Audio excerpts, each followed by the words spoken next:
Be honest, how many times have you rewritten the opening of your story, scrapping one idea for the next, unable to fully commit because you just can't stop overthinking it? Even if you're not a plotter, overthinking can paralyze your progress. You know that little voice in the back of your head, the one that's always screaming, "What if this isn't good enough?" In this video, I'm going to show you some practical tips, not just motivational feel-good stuff, practical tips of how to stop overthinking finally and start writing that story that's been living rent-free in your brain. Welcome back. If you're new here, my name is Abby and I help writers make their stories matter and make their author dreams come true. And if that's something you're on a mission to do, you're going to want to subscribe to this channel. I post writing videos every Wednesday and I would love to have you here in the community. Like I said, this is not going to be a fluffy, feel-good, motivational video. I realize that when you are in the trenches of self-doubt and overthinking and doubting your own creative abilities, motivational stuff doesn't work.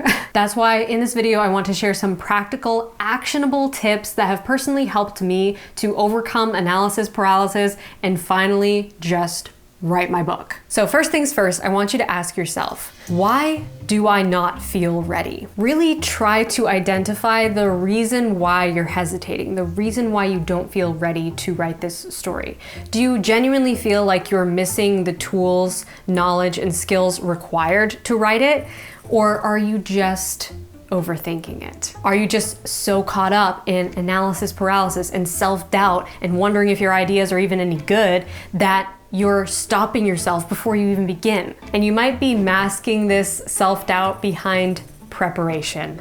I get it. I love to be prepared. I love to write long, juicy outlines of what I'm going to write and write character profiles and make Pinterest boards and make playlists and do all the other stuff. You know what I'm talking about? All the other stuff that centers around creating a book. But there is a point at which preparation becomes procrastination. There is a tipping point where that preparation process becomes this safe little bubble that you can go to feel like you actually are being productive and you are making progress on this book, when in fact you are making zero progress on it. You can make Pinterest boards all you want and write outlines and make scene cards and character profiles, but if you never actually take the bull by the horns and start writing the book, it's not going to be written. Ever. Who's going to write it? Not you. Not if you're just spending all your time preparing to write it and never actually writing it. If this sounds like you, let me introduce you to a technique that changed my writing life. I like to call it the staircase method. The idea is this: pretend you are walking up a staircase in the dark with only a flashlight to see by. A little spooky, I know, but stay with me. In the beam of your flashlight, you can see about 4 to 5 steps in front of you. And that's it. Do you really need to see the whole staircase? You know the staircase is there. You know it's going to appear in the beam of your flashlight the farther you get up that staircase. Do you really need to see more than the next 4 to 5 steps? I used to be a person who needed to see the entire staircase before I felt safe enough to walk up it. And by staircase, I mean outlining. I used to write 30,000 word outlines for a novel before actually sitting down to start writing the first draft. And while this made me feel very comfortable and safe and like, okay, I know exactly what I have planned, I know exactly what I'm going to write, what I found is that during the first draft process, I would deviate a lot from my outline. This is a natural part of the creative process. You're going to get new ideas as you're writing your first draft. You're going to scrap old ideas. You're going to say, oh, this would be better than that. I'm glad I had that thought. You're not going to want to be constricted in a box of your outline that never gets to change. Your outline should change because your story is going to reveal itself to you in new ways as you draft it. So over time, I've developed my outlining process to be more like the staircase method. I only need to see the next 5 steps. I don't need to see the whole staircase. I trust myself that when I get to that 5th step, the next 5 steps will reveal themselves. And every writer's outlining process is different. Maybe you're a pantser and you don't need any of the staircase. All you need to know is I can like sort of feel it with the edge of my foot, even though I don't even have a flashlight. If that's you, cool. And if that works for you, then don't let the lack of being able to see the staircase stop you from going up that staircase. Just start writing. But if you're an intense outliner like me and you want that sense of control and that sense of safety going into a first draft, ask yourself, instead of the sense of control and safety, do I have a sense of confidence? Because confidence is really all you need. You just need that sense of it's go time. That sense of I know exactly what those first few chapters are going to look like. I know the tone, I know the character voice, I know the conflict that I'm going to be writing. And if you have that and you feel that confidence and I can see clearly those next 5 steps, trust yourself to start walking up that staircase. Trust yourself to start writing that first draft. So, key takeaway here, you don't need to see the whole staircase, just the next 5 steps. Another mindset shift that totally changed my writing life, and I think will change yours too, is this. Give yourself permission to write ugly. I know this sounds kind of counterintuitive, but stay with me. This advice literally changed my life. It allowed me to free my creativity, to free myself from the cage of having to finesse every single line in my first draft to feel bookshelf ready when it's not supposed to feel bookshelf ready. It allowed me to pour my heart out in that first draft, even if it was messy and chaotic and a little sloppy. Writing that first draft is like diamond mining, okay? It's kind of ugly and chaotic and largely comprised of smashing things. And the revisions and editing process is when you can cut and polish those diamonds into something truly beautiful and worth showing the world. But if you don't ever go down into the mine and get your hands dirty with your pickaxe, smashing at the rocks and getting the diamonds out of the ground, then you'll never be able to cut and polish them. 2 very different processes. Your writing doesn't have to be glimmering and beautiful in that first draft. It just has to exist. It just has to exist. So give yourself permission to write ugly. Smash your way through that first draft with a pickaxe. And if you're ever struggling for words and you want to sound poetic and you want to sound cultured and you want to sound literary, I encourage you to do just the opposite. Literally, pour your heart out. Let it be messy. Let it be sloppy. Let it be emotional. Let it be raw and real. Because that is what comes from your heart, and that is what is going to resonate with the hearts of your readers so much more than you realize. So remind yourself, it doesn't have to be perfect.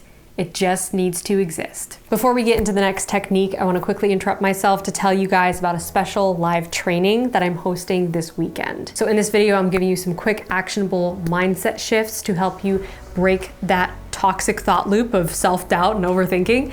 But in this training, we're going to dive even deeper. I'm going to walk you through this whole process, step by step, of breaking the overthinking thought loop pattern and committing to your story so that you can write with clarity, confidence, and momentum. I'm calling this training Start Before You're Ready: How to Stop Overthinking and Finally Write the Story of Your Dreams. It's happening this Sunday, June 1st at 1 p.m. Eastern Standard Time, and you can save your spot by clicking the link below this video. In this training, you will learn how to stop planning in circles and start building a story you actually want to write, the mindset trap that keeps plotters and pantsers alike stuck in the reset loop, and how to get out of it, the 5 inner critics, including the perfectionist, the procrastinator, and the rewrite addict, and how to shut them up so you can actually get some real writing done, how to use your character's desire and misbelief as a compass to focus your story and silence the what if I'm doing it wrong spiral, and a 3-step pre-writing ritual that takes less than 10 minutes and primes your brain for creativity. This training will give you every tool you need to stop overthinking